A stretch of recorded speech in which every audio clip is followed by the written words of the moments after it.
जय श्री कृष्ण गाइस, स्वागत है मेरे YouTube चैनल में। तो आज हम लीड कोड का क्वेश्चन नंबर 39 सॉल्व कर रहे हैं, जिसका नाम है कॉम्बिनेशन सम। ठीक है। तो हम लोगों ने मैथ में पढ़ा होगा कि परमुटेशन एंड कॉम्बिनेशन।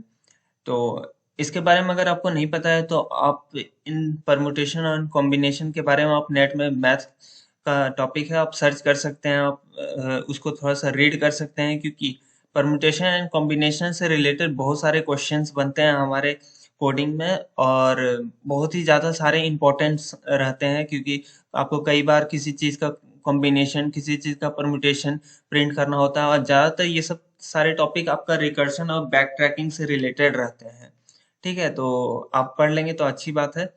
वैसे मैं थोड़े से आपको बेसिक आइडिया दे देता हूँ। जैसे यहाँ पे हमें एक क्वेश्चन दिया गया है, ठीक है, और इसमें हम लोगों को एक टारगेट सम वैल्यू दिया गया है, और हम लोग को इससे सेलेक्ट करके ये वैल्यू तक हम लोग को निकालना है। ठीक है, तो परम्यूटेशन में हम लोग का क्या होगा। अच्छा, पहले कॉम्बिनेशन का देख लेते हैं। कॉम्बिनेशन में हम लोग का क्या हो रहा है, तो 7 लाने का दो तरीका आ रहा है यहाँ से हमारा। या तो 2 को हम 2 बार लिखेंगे और 3 को एक बार, तो हमारा 7 आएगा, या तो हम सिर्फ 7 को लिखेंगे तो हमारा 7 आ जाएगा। ठीक है, यही चीज अगर परमुटेशन रहता तो हमारा आता 3 2 2 भी आता, 2 3 2 भी आता। तो परमुटेशन में एक ही मतलब डुप्लीकेट वैल्यू हम लोग को देखने को मिलता है।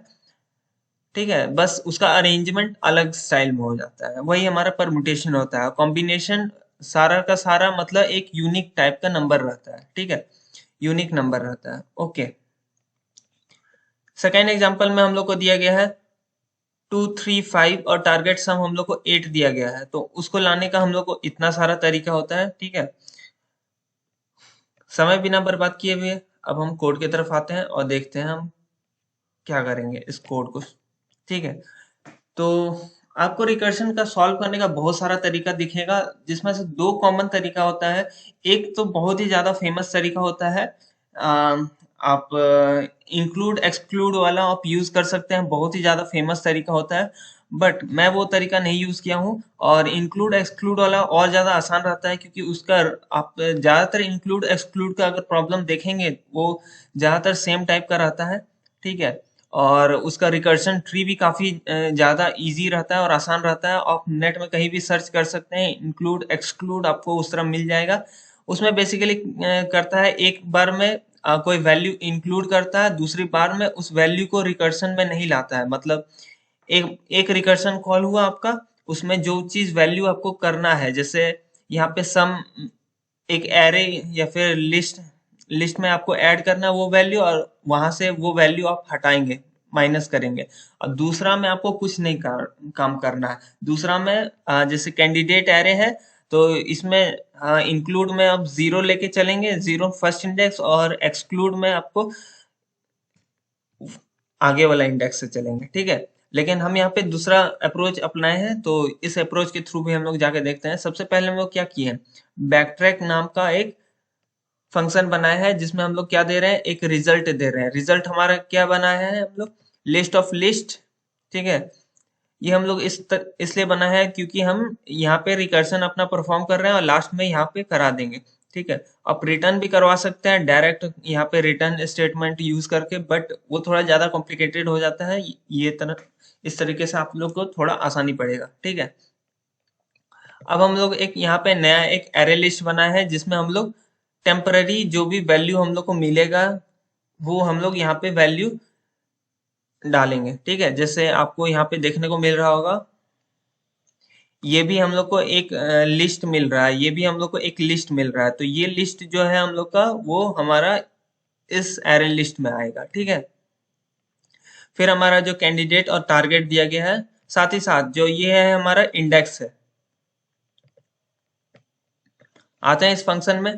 ठीक है, तो सबसे पहले हम यहाँ पे एक बेस केस हम लोग देख रहे हैं कि जैसे ही हमारा रिमेनिंग लेस देन 0 हो जाए तब हमें रिटर्न कर जाना है। यानी जो हमारा रिमेनिंग वैल्यू हम लोग का ये क्या रहने वाला है, रिमेनिंग वैल्यू हम लोग का ये टारगेट वैल्यू है। हम लोग क्या कर रहे होंगे, बार बार इस टारगेट वैल्यू में अपना जो भी कैंडिडेट का वैल्यू आया है उसको माइनस करा रहे हैं। ठीक है, अब बेस केस में हम यहाँ आने से पहले हम नीचे वाले जरा सा देख लेते हैं कि असल में हम लोग कर क्या रहे हैं बैक ट्रैक रिकर्शन के द्वारा। ठीक है, तो फंक्शन का नाम मैंने बैक ट्रैक रखा है, इससे आप कंफ्यूज नहीं होइएगा। तो देखिए हम यहाँ पे फॉर लूप चलाए हैं, तो ये फॉर लूप हमारा किस पे काम कर रहा है? ये फॉर लूप हमारा इस कैंडिडेट्स पे काम कर रहा है, ठीक है।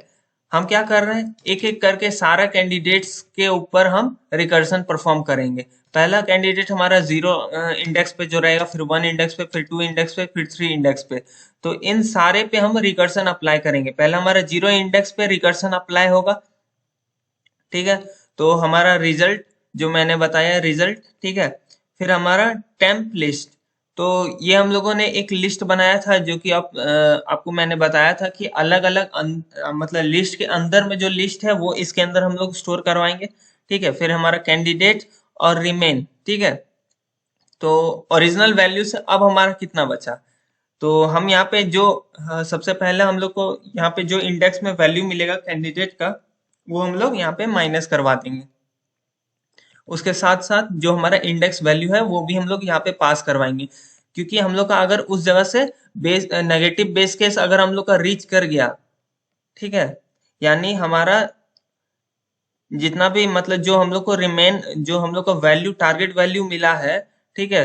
इसका मैं टारगेट नाम सेट कर देता हूँ, एज सच कोई दिक्कत नहीं है, बट ओके रहने देता हूँ, ठीक है।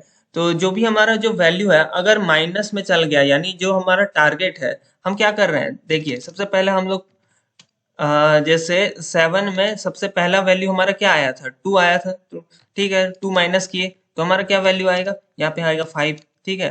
फिर 5 में से फिर से 2 माइनस करेंगे, फिर हमारा क्या वैल्यू आ जाएगा, 3 आ जाएगा। 3 में भी अगर हम 2 माइनस करेंगे तो हमारा क्या वैल्यू आएगा, 1 आएगा। और 1 में अगर हम 2 माइनस कर देंगे तो हमारा क्या आ जाएगा, -1, यानी नेगेटिव बेस केस रीच कर गया, यानी ये हमारा सॉल्यूशन नहीं हो सकता। फिर वापस से हमारा कहाँ पे आ जाएगा, यहाँ पे आ जाएगा, ठीक है। और यहाँ वाला तो हम लोग कैलकुलेट कर लिए, फिर यहाँ से वापस इस जगह आ जाएगा। अच्छा, अब हम क्या कर सकते हैं, फिर फॉर रिमूव, मतलब ये जो दो पार्ट मैंने रिमूव किया वो हमारा बैक ट्रैक वाला पार्ट रहेगा, कि जो भी हम लोग डाले थे उसको रिमूव कर देना है पीछे के साइड से, ठीक है। अब हम वापस से इस फॉर लूप में आ जाएंगे। अब फॉर लूप में हमारा क्या होगा, इंडेक्स का वैल्यू बढ़ जाएगा, तो हमारा जो 3 का वैल्यू था यहाँ पे 3 था, अब 3 माइनस नेक्स्ट जो वैल्यू हमारा था इंडेक्स में वो हमारा 3 था, तो इससे हमारा 0 आ जाएगा।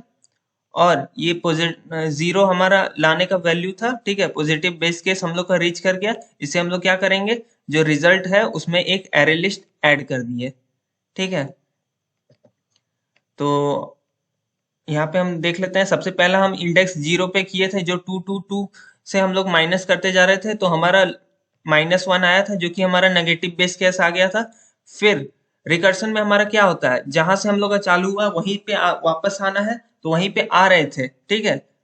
तो जहाँ जिस जगह से रिकर्सन में हमारा कॉल होता है उस जगह पे ही रिटर्न करने के बाद उस जगह ही वापस आ जाता है, तो उसी जगह हम वापस आ गए, ठीक है। अब वापस जाते के साथ जो हम पुराना ऑपरेशन काम करके गए हैं उसे बैक ट्रैक के थ्रू रिमूव भी तो करना है। बैक ट्रैकिंग कुछ नहीं होता है, बस हम अगर कुछ गलती कर दिए हैं और हमारा वो सही अप्रोच नहीं है तो हम उसको क्या करते हैं, अंडू कर देते हैं, ठीक है। जैसे एक एग्जांपल लेते हैं, जैसे हमें 3 गली मिला है, ठीक है, जिसमें से हमारा एक गली में कुछ हीरा है, आई मीन चलिए 3 खदान हमें मिला है, जिसमें एक खदान में हमें एक जो केव है हमारा उसमें हीरा है, ठीक है।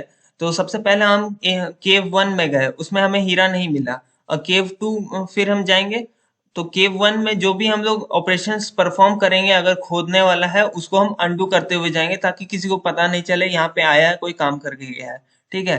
फिर हम केव 2 में जाएंगे, फिर वहां पे छानबीन करेंगे, वहां भी नहीं मिलेगा, फिर हम वापस आ जाएंगे, फिर हम केव 3 में जाएंगे, वहां हमें मिल जाएगा, तो हम उस वैल्यू को लेके निकल जाएंगे, ठीक है। आई होप आपको समझ में आ गया होगा। और जो भी है हम अपना रिजल्ट में जितना तरह का एरे लिस्ट हम लोग का वैल्यू मिल रहा है उतना सबको हम रिजल्ट में ऐड कर रहे हैं, ठीक है।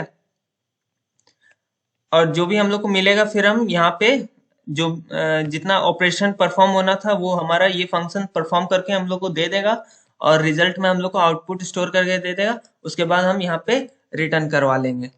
तो आई होप आपको ये समझ में आ गया होगा। ठीक है।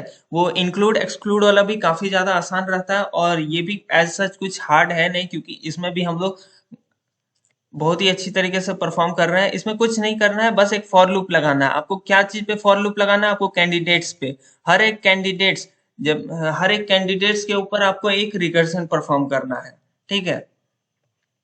तो इसमें आपको दो पार्ट्स में आपको जो भी सॉल्यूशन है सब सॉल्यूशंस में आपको डिवाइड कर लेना है। पहला आपको हर एक कैंडिडेट के ऊपर परफॉर्म करना है। जो भी आपका पहला वैल्यू मिला है उसके ऊपर आप सारा परफॉर्म करके देख लीजिए क्या हम लोग को आउटपुट मिल रहा है, नहीं मिल रहा है। तो हम जो आउटपुट नहीं आ रहा है उसको हम बैक ट्रैक करेंगे और फिर हम सॉल्यूशन दे देंगे। तो आई होप आपको ये वीडियो अच्छी लगी होगी। हम रन करके देखते हैं।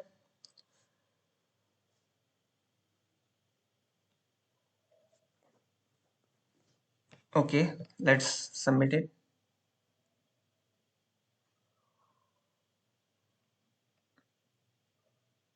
चलिए, सही तरीके से कर रहा है।